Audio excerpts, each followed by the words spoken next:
Div, welcome to the show. Thank you, Evan. My pleasure. Super excited to be here. Same. And where you're at the moment? Right now, I'm in San Francisco Bay Area. Oh, nice. So jealous of it. I see the sun at the background, while here it's Yes, already we do. night. I'm very fortunate to be by the water, by the bay, actually. So exciting to have restarted my life back in the Bay Area again.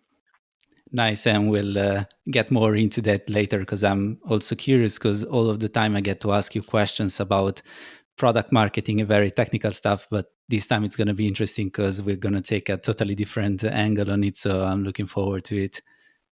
But likewise. All right, Div, to start, could you share a little bit about yourself, your journey, what led you from the beginnings of your career to where you're at today? Absolutely, yeah. So I'm Div Manickam. Currently, I'm a mentor and explorer, a director of product marketing, and all things in one in some shape or form. I think my career has helped shape who I am, and I think my life choices have shaped where I am today. So I'll tell you a little bit about both. My career, I started off as a marketing communication specialist at Applied Materials, which was my first job after my MBA in marketing. Prior to that, I have engineering degree, so I did my bachelor's in IT and I did my master's in cybersecurity. And if I had my way, I would be a student for life. So I like to think of learning as my core. It is a part of who I am, and one of the reasons why I'm learning dual in Duolingo. I have 6 languages that I am learning. One of which is actually Italian. So buongiorno. So we But can don't ask me ask anything questions beyond in that Italian. because I'm still working through that. But yeah, I'm really fortunate for the opportunities I've had to come to the US to build my career, knowing that product marketing is where I want to be. But it was a long, winded road. I went from marketing communications to sales enablement to becoming a BI analyst within the company that I was at. And that led to my first technical product marketing role in a BI analytics company, which then led to my actual first product marketing job. So I've navigated through different roles, but product marketing kind of became my core and it became my identity in some way. And I grew in that role to become a product marketing leader, got some recognition along the way. And I finally realized, okay, I'm doing something right. That there are people who actually want to hear how I do things and what are the things that I'm working on. So, very exciting to have navigated through that path. And right now, I'm a mentor, which I started in 2020, and I have the opportunity to connect with people around the world, whether it's through free platforms or through my own mentoring programs that I have. But it's just humbling to connect with someone, help them out, give them a chance to embrace who they are, be their authentic selves, and just empower themselves to be their best. So that's who I am today. Interesting. And today, what drives your career and personal life? Because I think you have an interesting blend of both, or at least that's what it was like when I met you. Definitely different from all the classical paths. So I'm curious to learn more about that. Absolutely, yeah. So I went through a little bit of my own, I don't know, call it hiccups or pivots that people have to go through in life. And one of my pivots came in 2020, where I was diagnosed with generalized anxiety disorder. And I was like, hey, I can't do the things that I thought I could keep doing. So I needed to pivot and figure out what that means for me. That led to me looking at other opportunities like mentoring because that was very fulfilling. Like it gave me a purpose. It was my ikigai. I knew this is why I exist in this life, right? The reason why I wake up every morning. But along the way, I also realized that I needed accountability. Like for me, I'm a very calendar driven person. If something's on my calendar, it will get done. Otherwise, it won't. And so I started looking at personal OKRs. And this year, 2024, my theme for my personal OKRs are connection, right? I really value the connections that I've had in the past 4 years, and I want to continue to foster that. It's synergies. So seeking and having an open mind to opportunities like these, as well as being fearless, right? I have to remind myself every day that I am fearless and that Nice. I can actually do something. And a lot of it has been self talk and changing my own narrative to be from, oh, I'm not good enough, to, hey, I have something to offer this world. And it's not what everybody else does, and that's okay. And so I created a portfolio life. Right now, I have my role as a director of product marketing. I am doing my mentoring. I teach product marketing, and I explore. Like, I travel. I'm a foodie at heart. Like, all of these things make me me. I love capturing moments and photos of flowers. And before, I used to be like, oh, when I go to work, I need to be a work div. When I do this, I need to be this div.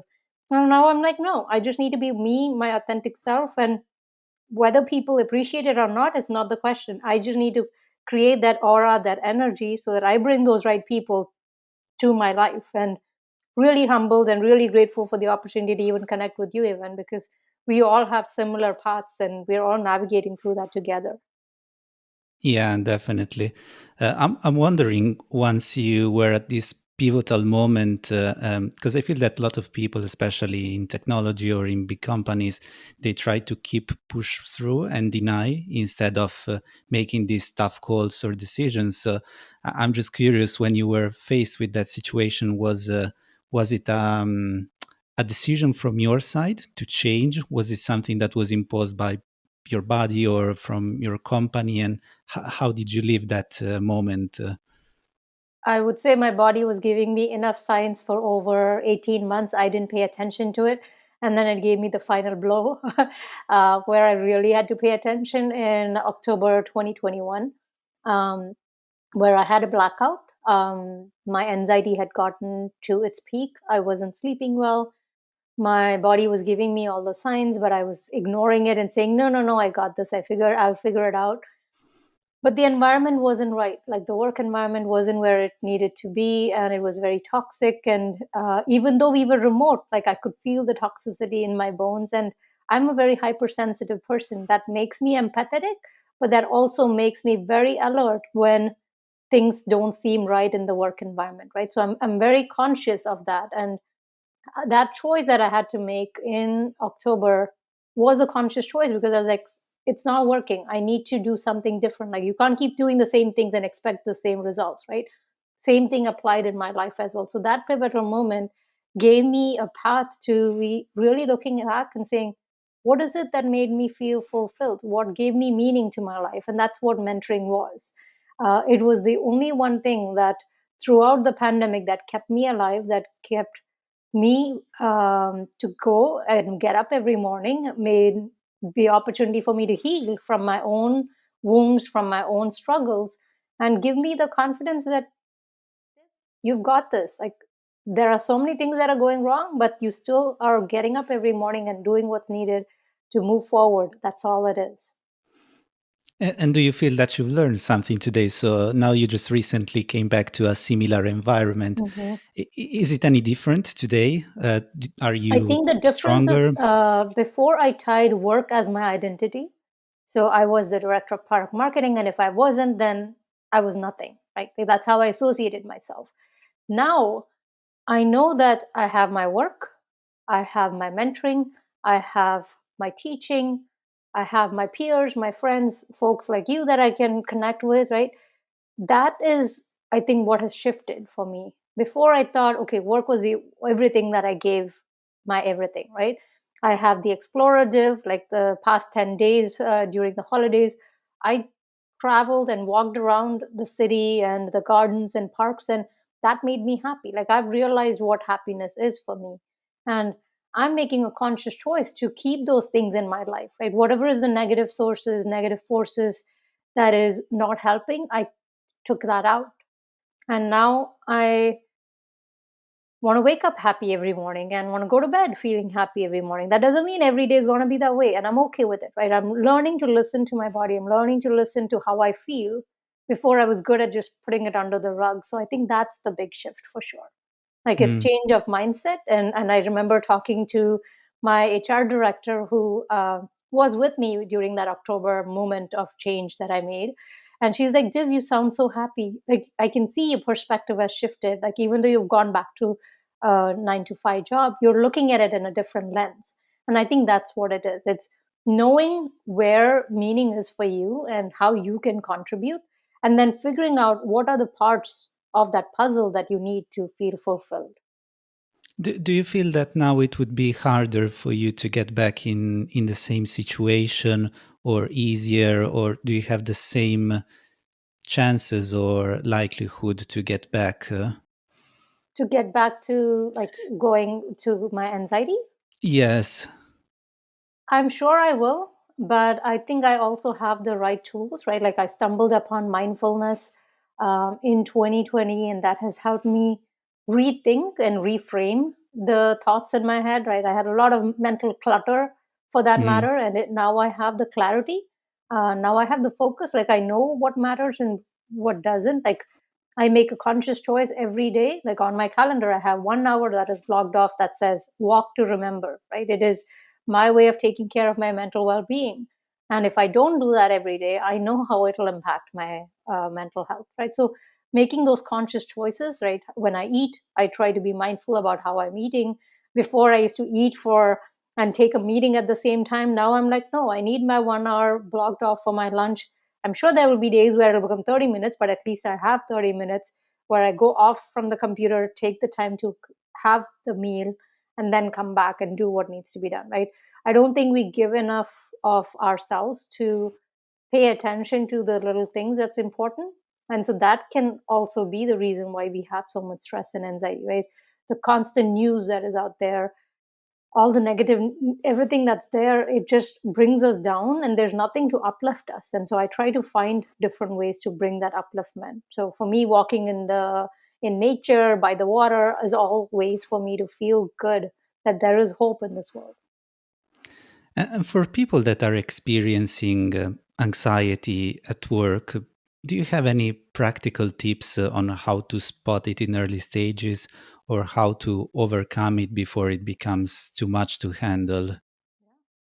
I can share mine. So folks often tell me I'm very organized and I'm very calm, and they're like, "Oh, you haven't seen you haven't seen what's behind the scenes, right?" Like there's a reason why I have this card with me. You're fearless because I have my own fears. I have my own struggles certain times. When I start a new job, I'm constantly asking, "Am I good enough? Am I doing all the right things?" And that is enough to stir my anxiety.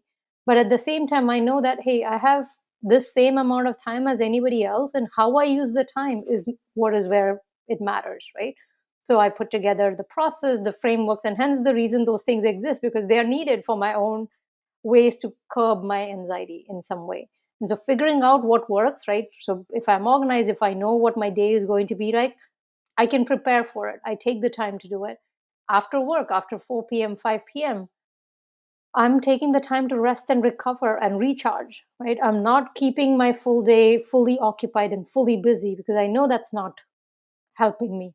Like I know during the weekend I need my time off. Like if someone says, "Hey, let's catch up," I'm like, I'll do one catch up once a week and that's it, right? Like I can't do too many things. So I'm learning what works for me and getting comfortable with it. Before I used to feel like, oh my gosh, I'm never having enough energy. I'm always like exhausted. Now I know why that is the case. And so now I take conscious choices to find the time to either read or do I do a lingo for that matter, or whatever it is, right? Whatever makes me feel like I'm learning, right? Like learning is a big part of who I am, that I'm giving back to the community. And those are things I think that has shaped how I approach anxiety and also just sharing my story. Like before I used to struggle because I used to be like, oh my gosh, people are going to think that I'm not good Mhm. enough. But now I'm like, actually, my anxiety is a part of me. And because of that, I can do certain things much better than folks who don't have it because they don't have to worry about it, right? So I've become thoughtful about it. I share about it during my job search with my interviewers. And I want to understand that where I work in understands that scenario and that they are appreciative that I'm working through those things and they see that as a positive as compared to a negative. So I think that hopefully helps too. I like it how you have for everything like a super actionable and concrete plan, which makes everything It's all easier. try till you succeed, right, Evan? So we Yeah, get there eventually. yeah, that's true. Before you mentioned mindfulness, and Hmm. I was thinking in my head, like, when I think about leadership or technology or companies, you don't often see in a CV, let's say, mindfulness and leadership combined together. So how does it work for you? How did you get into mindfulness, and can it be anyhow, applied, or can it complement leadership? 100% it can. I think it's just a conscious choice if we wanted to. For me, like I said, right, mindfulness came into my life right when I was breaking down, where I felt like everything was going wrong. And it helped me lift up. It helped me find the tools like breath work and learning to be present and appreciating this moment in time. Right now it's just you and me. There's nothing else that exists in my ecosystem, right? It's single tasking as compared to multitasking and trying to be doing multiple too many things at once. Right, there's enough data to tell us that our context switching is not really helping us, it's just disrupting. Mm, um, the reason why I was able to, and this is my hypothesis, right, the reason why I was able to publish 4 books in a year was because I had that single focus. I was like, I have a 4-week sprint, I'm going to get started, I'm going to work through it and get it done, right? Like having that clarity and focus is huge for leadership because there's so many things we need to do. And if we cannot be crystal clear on our objectives, right, like I have my personal OKRs, we have our team OKRs, how do we build all of that into our day to day? So when I was at Lenovo, I stumbled upon a mindfulness program, and they had given us some free access for a couple months. And it was just what we needed because I was having a team of 25 people in 10 countries around the world, from the US to the UK, Europe, Asia, as well as Latin America. And we were all trying to struggle, go through the pandemic, go through COVID, and all of the things that you could see how each country was so disparately different, right? But at the same mm. time, we are all fighting the same challenges, and we are all being human for the first time in our lives. And this is where I think leadership and mindfulness became so much more meaningful for me because I actually had it as one of my OKRs. Like, how do I bring mindfulness into the day to day? How do I help my team with role clarity? Give them the space, give foster that sense of, hey, it's safe for you to share what you feel like, right? And me sharing my story gave them the confidence that they could too. I think that goes reciprocal. But at the same time, there was a program that I had come across called Friday Pulse, which was every Friday we would just catch up, and it was a quick survey, right? They would just ask you a few questions.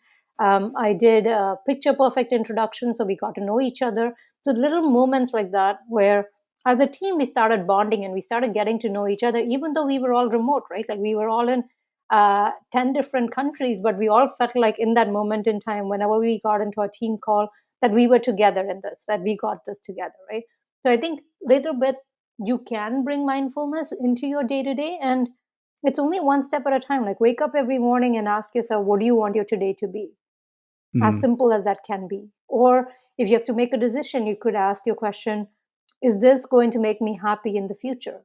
Right? And that future could be in a month, in a year, whatever it is. So you can be very intentional with your choices. In my Yeah, yeah, classes, I bring mindfulness.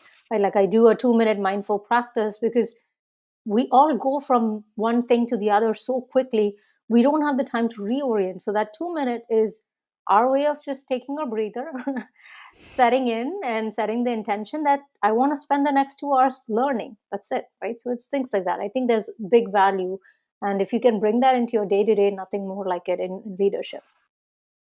yeah. And you talked about how you can bring that as a leader towards your team. I'm wondering, when you look for a new opportunity, are you also looking for a leader, a mindful leader, and how is that important? Because sometimes we can like the company, or we need the job, so we are ready to compromise on that. How do you make these decisions when looking for new opportunities, and how important is the relationship and the approach of the person you will be reporting to? It is important, but I think I have a different mindset than I did a year ago, or 2 years ago for that matter, right? Before I would put so much weight on what I expect the leader to be, how I expect the leader to be. And now I am learning to embrace the leader with their own strengths and weaknesses, right? There are things that they do great, there are things that they don't. And that's okay, right? Like now that I've created the space to not let work just be my identity, I can Mhm. give them a little bit of that space to be like, yep, there are things you do well, there are things you don't, and that's okay. Before, I think I was putting a lot of that weight on myself as a leader, and I was expecting similar for others. And now I'm like, everyone's human. We can all grow and thrive together, and we can learn from each other. So as long as there is that open mindset, right, that growth mindset, to be like, I don't have everything figured out, but together we'll figure it out. I think that's what is needed in the leader, and giving your teams the space to grow into what they need to be. Yeah, I remember one of the first time we talked. I was changing my career path, and Mhm, you asked me, what are your intention? What kind of job or position are you looking for?" mhm, And I said, "I don't care. I just need a job now. mhm. So We whoever all picks me do. first, I'll go with them." Yeah. While it made me reflect on the overall long term Mhm, trajectory. Sometimes, especially here in Europe, as the opportunities are fewer than in US, we tend to be more attached mhm, to our status quo or the mhm. current position rather than be more uh, brave or dare to do something different. uh, Sometimes it can be driven by fear, maybe. I'm wondering if you ever been in this kind of situation, and if you have any tips or processes, as you have for everything. But in this case, Every is day, there a better way to approach it? yeah, every job search, I go through that same thing. And trust me, I have always taken the first opportunity that has come in. But I think now that I've set the intention, like I honestly believe in the miracles that's been happening in the world. But at the same time, I think the universe is bringing the right opportunities along the way, which sounds very magical. But I truly believe that is the case, right? Like once we have that clarity of where we want to be and where we want to go, things start falling in place. That's how my first day of 2023 to the last day of 2023 has been, from me making that trip to Lisbon, Portugal, spending 2 months there, going to the UK for 2 months, and then finding my way back to San Francisco Bay Area. Right, like I knew I wanted to continue to do what I was doing, but I also I had the space to take on something more. And once you have that clarity, I think the right opportunities come along, and it might not feel right when you take it, right? You might be like, oh, is this it? Is there something else I should be looking for? You always have those doubts, but trust the universe that the right pieces are coming in. And it might not make sense right now in this moment, but when you look back, you'll be like, of course, that's how it was. Like even my path to product marketing, now I'm like, of course, that is the path. It makes so much sense. But at that point in time, when I got that BI analyst role, I had so much doubt. I was like, wait, I want to become a product marketer. Why am I taking this role? But it was Mm. a role that was going to help me move up in terms of my career and stuff. And I was like, I didn't even know what BI analyst was at that point in time, right? But now most of the roles, somehow or the other, they are so interconnected that it's just fascinating. So I do believe that the right opportunities will come, and sometimes you'll just have to make the choice to be like, I can't keep waiting forever. So put a time frame when you want to make the decision, and you make the decision with the context that you have. That's all you can do, right? If you have two jobs, you compare those and make the decision and say, okay, I'm going to go forward with this, or be like, no, this doesn't quite feel right. I'm going to keep pursuing. Right? It's a choice that we can make. Have you ever said no in a situation where something was appealing, but you didn't feel that it was right at that I time? think I make those choices early on in that interview, right? So if I have an Mm. interview and I don't think it's quite working with the conversation that I'm having with my manager, or the hiring manager for that matter, I think I look for cues on how the company is, how the people are, the culture is, how are they responding to some of the questions that I have in terms of like team dynamics. If I'm getting answers that are reasonable, I will give it a shot. But if I feel like no, this is seems like a manager that is very micromanaging, or a different leadership style than what I'm comfortable with, I know and they know at the same time, right? They're like, no, this is not someone I want to work Mhm. with. And I know I don't want to work with them. So we don't even have to wait for that email to come to say, oh, yeah, we're not proceeding, or for me to send them an email. It's a given. But if you're having a good conversation, they will tell you right away. They'll be like, hey, I had a great conversation. I will connect you with the next person, whatever is the process, right? That's what I look for when I go for these. It's less about the process and more about how can I distill it down to, is this core to my values? And I always bring up my picture perfect introduction, right? It's a way to show them, hey, this is who I am, not just my resume or what you see on LinkedIn. This is the whole of me. And I've Mhm. had great conversations with some of my hiring managers. One, we bonded over macarons and flowers, and she shared something with me that she was like, I worked in this company for 25 years. Nobody even knows that I draw flowers. And I was like, wow, like in 30 minutes, this was a bond and a connection we made in that interview, right? So those are, I think I'm a people person at heart. And that's what brings me to the folks that I connect with and everything else from there. Yeah, sometimes we forget about this human perspective Hmm. when we get focused on business, career, companies. Absolutely, yeah. I'm curious, since you've been working at, you know, startups and also Fortune 500 companies, what were the main differences there, and how did you decide to pivot from one sector to the other? I didn't actually decide to pivot. It just came along the way, is the honest answer. But I think it has been a very interesting journey to see the differences that come in startups versus Fortune 500, right? Like, I like the opportunity to roll up my sleeves and get things done. And in large organizations, that comes with a lot of bureaucracy. So it means you have your path and what you need to get done, and sometimes that's restricting, sometimes that is limiting to your own true potential. Going into a startup, you might be like, okay, I can do a lot, but I don't have enough resources or enough money or time or anything, right? So finding that, or maybe dancing the dance for that balance, is probably the hardest part. But I enjoyed both sides of it, because I wouldn't have otherwise gotten a chance to lead a team of 25 people if it wasn't for a large organization, right? But at the same time, in the startup world, I wouldn't have had a chance to start my first career as a leader. And I honestly believe that I don't need a title as a leader to be a leader, because I feel it in what I do and how I inspire and influence people. And that's what leadership is about. It's not a job title or a position, or, oh, I need a team to be a leader. You can be a leader in your own shape and form, and just be authentic. Like, that's what people look up to. The leaders that I'm inspired by are the ones that are authentic, and that's how my journey towards writing the book about authentic leadership and being fearless came about. Yeah, let's get into this because I'm super interested. First of all, what led you to become a self publisher, and um, what was it like writing a book or four books? I think the first one was part of my story. It was about a broken teacup, filling the cracks with mindfulness, essentialism, and self care.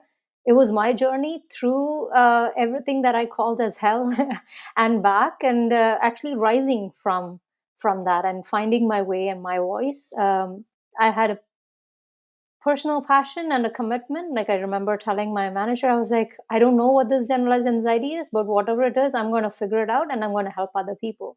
Because I realized as a leader, we don't really talk about it. Mental health doesn't get the space in the conversation on the table at all in any shape and form. It's always looked down upon. And felt I was very wrong. Like, somebody needed to do something about it. And so I decided to be a voice. This was one of my personal OKRs in 2020 and 2021, to be a voice for the unspoken, to talk about stress and anxiety, to talk about the things that matter, to talk about diversity, all of these things, right? And that's how it all started. It was writing that first book after I had my blackout in October 2021. I put myself a goal. I was like, I'm going to focus. I have 5 weeks. I chose the date December 21st of 2021, because 21 May was my birthday. And I was like, this number 21 is not going to come back in my lifetime. I have to publish this book. that was all it took for me to have that focus and clarity every day. I was like, I don't know what it takes to self-publish, but I'm going to figure it out. Like, I'm a learner at heart. Like, I'll figure it out. And I like, I can get an ebook published. Let's do that. Let's going through the process, finding the tools. Like, this is where the tools also. I would have conversations with people and like, hey, have you heard about this? Have you heard of that? And so I learned along the way and self-published my first book. Then in 2022, I started reaching out to folks and be like, hey, I want to. People are asking me for print books. I don't know how to print books. How do I do this thing? And then self-publishing, I learned about the process, the method to the madness. Uh, and then I ended up writing about fearless, right? The authentic leadership, self-published that. And then I wrote about self-publishing itself. And then eventually I had the courage. My fourth book was about product marketing. So everything that I've learned in product marketing. And if you are thinking, okay, you just wake up one day and then start writing, it doesn't. Hopefully, it works that way, but didn't work that way for me. I've been writing on Substack and other forums previously, and that became my foundation to what I wanted to write. And then it was more about putting structure and putting the right pieces of the puzzle. So it's a beautiful journey. I'm right now in the process of working on my fifth one, which is about food, because I'm a foodie at heart. So I'm sharing what I call one meal at a time, and hopefully I should get it done in the next week. When is it coming out? My plan is always on the 21st, so there is one Jan 21 that's coming. So that's what I'm working towards, and it's a gift for my mom. It's her Because I'm birthday sure. next week. Yeah. Oh, right. Because I'm sure you also have a launch plan and a go-to-market strategy for the No, book. none of that, because this is all just for me. So it's for me to get this book to my mom, and that's all it is. So that's what I'm working on. The launch plan and go to market, I'll leave that for my work for now. I'm curious about the authentic leader book. So, for Mhm. people that are looking to take this path or to become one, what are the top skills they should develop or activities they should practice in order to get there? So I'll maybe start with what, or the inception of authentic leadership. And whenever I think about authentic leadership, this was something that I shared in 2022, right? Be the authentic leader you will follow. I've been very fortunate in my career to find and actually be part of teams where you had these authentic leaders. Like, I always worried that there was this expectation that we are supposed to be a certain way, and that as leaders you have to have poise and have this charisma and all of these things. And I was like, that's not me. I'm like, I was so afraid of public speaking. And now if people listen to me, they're like, Div, you, no way. It's like, yes, like 2016, 2017, that was one of my biggest fears. And I had that as my personal OKR that I shared with my leader and said, I want to work on this. And he gave me opportunities. He was like, we are doing this world tour conference. Why don't you present in front of like 300 people? You prepped me with the platform pitch. You know the pitch. Take 10 minutes of my 45-minute keynote, product keynote, and let's do it. And I was like, wait, you're kidding, right? Like, you're making fun of me. He's like, no, I'm serious. Like, I think you can do it. And okay, I was like, okay, what's the worst that could happen? I did this thing. The MC gave positive feedback and said she knows what she's doing. She was very confident up there. And I was like, wow, I did it. Like, for the first time, I spoke in front of this crowd. Then I did a few PMA speaking sessions. And over time, I'm building that muscle, right? Like, I'm not saying I'm ready to go into a room with 1,000 people, but I'm building that muscle. So for me, it's learning how we can dream, right? So this book, Authentic Leadership, is about for the dreamers, the explorers who are not okay with the expectation. So you can actually be the change you want to be and kind of create that space. And when I cannot reason with my mind, I write with my heart and soul. And that's how writing came to be, right? Like, I knew what kind of a leader I didn't want to be. And I was very lucky to have this fearless leader who was always there for his team. And I wanted to be that. I was like, that's where I want to be. That's how I see what authentic leadership should be and must be. So for me, the definition of authentic leadership is be your own true self. Sounds Mm. very simple, but oftentimes we think we have to wear a mask, and I believe that we all do wear a mask. when we go to work environments, when we go to when we are with our friends and in social circles, because we are expected to be a certain way. We're all human and we need to respect and care for each other at all times, right? Not just at the highs. When we can be together in the lows and the highs, that's the beauty of it. And I was telling my friend, like, I'm so privileged and so lucky to have all of you, including you, Evan, like, in my journey through the past 4 years, because we are unstoppable and the things we are doing matter. And I aspire to be fearless and to be that authentic leader that cares for my team, that will always be there, because otherwise, why are we doing what we're doing? It doesn't make any sense for me. Yeah, true. And I think you brought a good point about having a leader within your organization, or having a mentor who can help you accelerate your path and guide you. So I've been always a big believer and fan of it. Hmm. And when you get lucky to have someone who is paid to be in your organization and you're paid to be with him, I think you should take advantage of it. Absolutely, yeah. Yeah, it The was definitely a privilege, and we still stay in touch, right? Like, that's the power of the impact that we have, and it's mutual.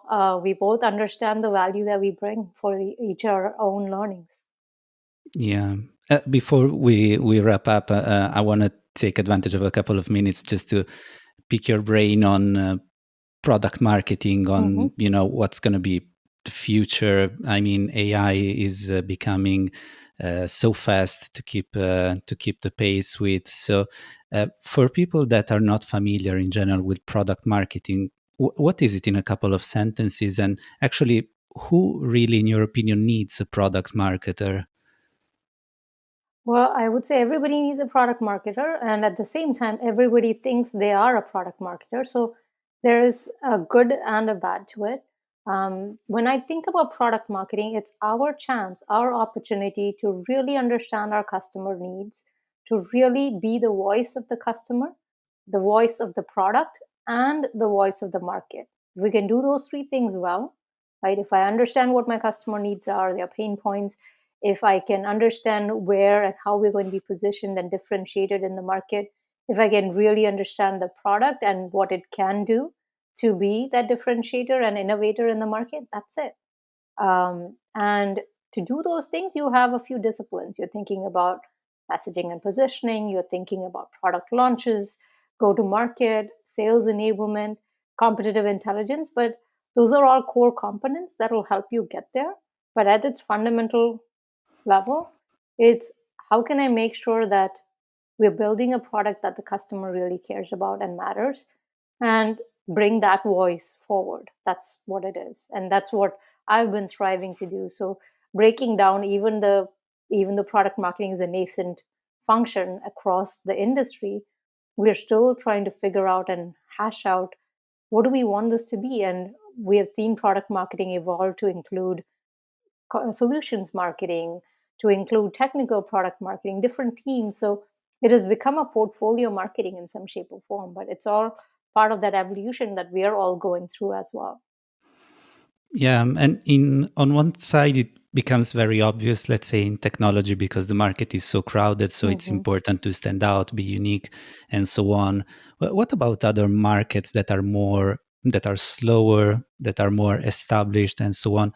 Is there also a need today and in the future to differentiate, to become unique, to understand the customer, or do you believe that is less relevant for this kind of industries? I would say it is always relevant. It's just understanding at what point in time you want to bring in, right? If you're bringing in your product marketing person into the team after the product is built, it's already too late, because you have uh, lost the opportunity to really understand your customer, to listen to the use cases, to really pay attention to who is the persona we want to go after, who is your ideal customer profile for that matter, right?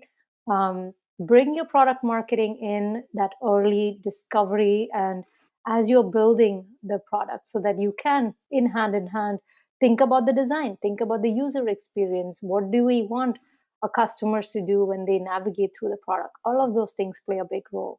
And that's where, like, doesn't matter what technology or if AI is the new buzzword today, We've all seen it, right? Things come and go, but as we navigate through product marketing, finding the right tools to keep you maybe efficient and productive is, at the end of the day, that's all it is, right? If I can like right now we were working on our speaking sessions for some of our conferences that is coming up for 2024, and we were having fun with some of the AI tools, and we were like, all right, let's bring a Star Trek version into this talk track, and it did a pretty good job. And I was like, yeah, like we don't have to have our conference speaking sessions boring and all full of fact and no fun, right? We can bring a little bit of that personality, and so we are leveraging AI where it benefits us and where it doesn't feel like, oh, now whatever it's saying, it doesn't make any sense, I need to redo the whole thing.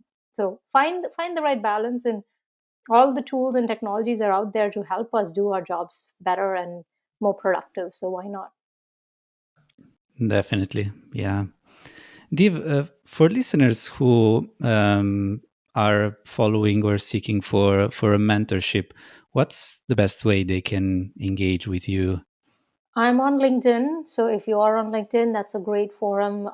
You can find me on mentoring platforms, or you can reach out to me directly if you are looking for a mentorship program. If you are into reading, I'm on Goodreads. I'm always looking for a new book to add to my own collection of reading. So feel free to reach out. I would love to hear your story. And even this has been a true pleasure. I really enjoyed our conversation. And thank you so much for having me here. Thank you for being here, Div. My pleasure. See you all in the internet world. Yes. Bye.